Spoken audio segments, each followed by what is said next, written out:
Number से, मतलब पता है क्या होता है कि बच्चा 1 नंबर से चूका, अब जब कोई वो किसी को देखता है कि मैं आधे से चूका दूसरा वाला, तो उसको थोड़ी सी संतुष्टि हो जाती है कि यार ये मेरे से भी कम है। तो भाई ऐसे भी बच्चे हैं जो 0.005 से चूके हैं। नॉर्मलाइजेशन में ये होता है, ठीक है, क्योंकि अगर ये नॉर्मलाइजेशन नहीं होता तो 0.25 0.5 इसमें होती गिनती, बट ऐसे बच्चे अब आपको मिलेंगे।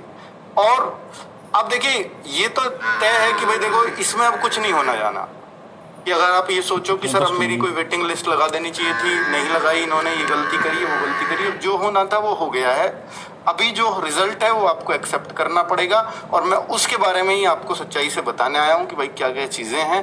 क्या अभी कोई और मेरिट आएगी तो ये उम्मीद मतलब आप ना ही रखें तो बेहतर है। मैं इसके बाद में आऊँगा इन सवालों पर, पहले आपको दिखा देता हूँ कि रिजल्ट में क्या क्या हुआ है। तो भाई ये थी फिजिकल की कट ऑफ। फिजिकल की कट ऑफ आपको 214 जनरल थी, ईडब्ल्यूएस 187 थी, ओबीसी 198, एससी 178 और एसटी 146।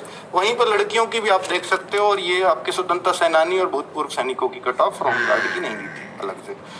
अब अगर फाइनल कट ऑफ देखोगे, और जो बच्चों का इसमें आ गया अब नाम, वो फाइनली सेलेक्ट है अब, कि आपका मेडिकल फेल हो या पास हो। नहीं, मेडिकल में अगर फेल हुए तो फेल ही हो।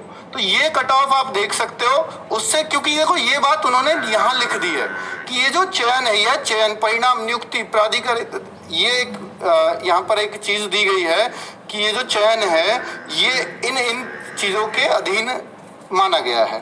तो हाँ, ये रहा कौन सा नियमावली टाइप ब्रेक। यह चयन परिणाम बोर्ड की वेबसाइट पर दिया जा रहा है, अभ्यर्थीगण रिजल्ट रजिस्ट्रेशन नंबर से चेक कर सकते हैं। हाँ, तो ये हाँ ठीक है, यह चयन परिणाम नियुक्ति प्राधिकारी द्वारा कराई जाने वाली चिकित्सा परीक्षण और उसके शैक्षिक योग्यता आरक्षण संबंधी प्रमाण पत्रों और चरित्र सत्यापन में उपयुक्तता के अधीन होगा। यानी आप चरित्र सत्यापन में भी अभी निकाले जा सकते हो, आप चिकित्सा परीक्षण में भी अभी बाहर हो सकते हो, कि इन सबके अधीन है ये चयन। या आपके डॉक्यूमेंट्स में कोई कमी है तो भी अभी आप बाहर हो सकते हो। तो ये बाद में भी चेकिंग होती है और डॉक्यूमेंट्स वगैरह की। तो अगर आपको बाहर करने के सिर्फ ये कारण हो सकते हैं, लेकिन ऐसा होता है कि भाई जो 60,244 बच्चे हैं, तो जाहिर सी बात है कि 4 से 5,000 कितना भी कम कर लो, इतने मेडिकल अनफिट रहेंगे।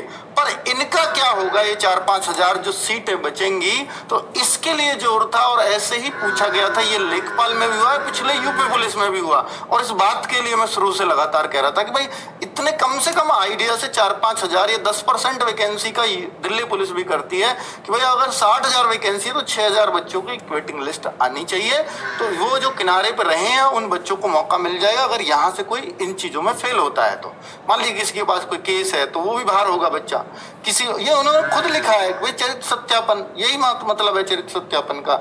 अगर कोई चिकित्सा परीक्षण इनके अधीन कर रहे हो तो फिर आपको ये रिजर्व में रखने चाहिए। और फिर बाद में आपको मालूम है कि इस तरह का बयान आ जाता है कि उपयुक्त या योग्यता वाले नहीं मिले बच्चे, जो योग्यता चाहिए थी उसमें नहीं मिले। क्योंकि आप योग्यता केवल 60,000 की ही चेक करोगे तो फिर आप वैकेंसी तो खाली रखेंगे, क्योंकि आप पहले ही सब बच्चों को बाहर कर चुके हो। ठीक है, तो कुल मिलाकर के ये इनका मतलब पहले से प्रोसीजर रहा है, और इसके लिए मैं कहता हुआ आया था कि ये ऐसा ही करते हैं और ये 244 पर ही लगाएंगे। अब अगर आपको चेक करना है और आपको श्योर होना है, कई बार हम बहुत जल्दबाजी में बच्चे लोग अपना रिजल्ट रोल नंबर सर्चिंग में डालते हैं और वो थोड़ी देर में नहीं मिलता तो रोने पीटने लग जाते हैं। ऐसे बहुत सारे बच्चे देखे हैं मैंने। तो इन्होंने एक लिंक जारी कर दिया है, मैं वो भी दिखाऊंगा आपको, जिसमें आप ये देख पाओगे कि उस पर आप अपना रोल नंबर, रजिस्ट्रेशन नंबर अगर डालोगे और फिर अपना नाम डालोगे, father name, date of birth वगैरह डालोगे, तो आपको ये मिल जाता है कि हाँ आप लिस्ट में हो या नहीं हो। जो नहीं है वो यहाँ, तो फिर आपको सर्चिंग करके नहीं देखनी होगी। ठीक है, क्लियर समझ में आ गया कि ये कैसे सर्च करें। तो आप देख पाएंगे कि उत्तर प्रदेश आरक्षी नागरिक सीधी भर्ती परिणाम हेतु लिंक पे जब पंजीकरण संख्या और डेट ऑफ बर्थ जैसे ही यहाँ आप डालते हो तो वहां पर आप यू आर सेलेक्टेड और यू आर नॉट सेलेक्टेड आपको दिखाई दे जाएगा, लॉगिन वाला ऑप्शन अगर आप अपनाएंगे। और ये टोटल आपको 6 मेरिट दिखाई गई है। इनका कारण भी बता देता हूँ, ये यहाँ पर इन्होंने लिखा भी है कि देखिए टोटल ये कट ऑफ गई है, वो मैंने आपको बड़े करके दिखा दी है कि कट ऑफ तो ये है, उसी को मैंने वहां दिखाया है।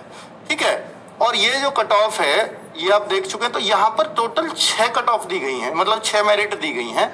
तो इनमें जो 6 पहली लिस्ट है 60,244 बच्चों की ही दी हुई है और वो रजिस्ट्रेशन के संख्या के बढ़ते हुए क्रम में दिया है, यानी पहले सबसे छोटा रजिस्ट्रेशन, फिर उससे बड़ा, उससे बड़ा, उससे बड़ा। तो यहाँ कोई भी ये ना सोचे कि जो रैंक में नंबर 1 पे है रजिस्ट्रेशन, तो भाई वो उसमें आपका कोई योगदान नहीं है, जो पुलिस ने आपको रजिस्ट्रेशन सबसे कम दिया इसलिए आपका नाम ऊपर है। लेकिन इसके अलावा जो लिस्ट है ये यूआर कैटेगरी की है। तो यूआर में यहां लिया प्राप्तांकों की श्रेष्ठता के क्रम में, यानी जो सबसे अच्छे बच्चे हैं यूआर में वो सबसे ऊपर है, यानी जो नंबर 1 सीरियल पे है इस लिस्ट 2 में, वो यूआर कैटेगरी में सबसे ज्यादा अंक लेकर के आया है। और जो सूची 3 में वो ईडब्ल्यूएस कैटेगरी में सबसे ज्यादा अंक लेके आया है, जो नंबर 1 पे पहले पेज वाले, इसका मतलब बहुत अच्छे अंक रहे होंगे। तो सूची 4 में ओबीसी में जो नंबर 1 अंक लेकर के आया है तो वो ऊपर है। तो इस तरह से घटते हुए क्रम में दिया है, यानी सबसे ऊपर सबसे ज्यादा अंकों वाले को रखा गया है। मैं अगर आपको दिखाऊं तो यहां से आप समझ सकते हैं कि जैसे ये लिस्ट 2 है, भाई लिस्ट 1 में तो यही दिया कि आप अपना नाम चेक कर लीजिए आप सेलेक्ट हुए हैं नहीं, 60,244 की वो लिस्ट है। ये अगर ये जो लिस्ट है ये दिया है यूआर कैटेगरी की लिस्ट। तो यूआर कैटेगरी में जैसे बच्चा 1 रैंक पर है, मतलब ये है 1 पर, 1 सीरियल पे है, तो इसका मतलब है इसके यूआर कैटेगरी में सबसे ज्यादा नंबर है, और ये है योगेंद्र सिंह। नीचे अब्दुल्ला अली ये नंबर 2 रहा होगा, ये मनीष त्रिपाठी नंबर 3 रैंक है यूआर कैटेगरी में। लेकिन अब अगर आप देखो आप ओबीसी के भी यूआर में हो जाते तो यूआर में मोस्ट प्रोबेबली ये होता है कि जो 1 होता है वो ओवरऑल ऑल इंडिया रैंक 1 हो सकता है, क्योंकि ओबीसी में जो इस एज में आ रहे होते हैं वो भी इस तरफ ही यूआर में ही काउंटिंग उनकी होती है। ठीक है, तो इसलिए यूआर रैंक 1 का ही मतलब ओवरऑल चांस ये रहते हैं। ठीक है, और ये रहा ईडब्ल्यूएस कैटेगरी। तो ईडब्ल्यूएस कैटेगरी में रैंक 1 विक्रम सिंह है,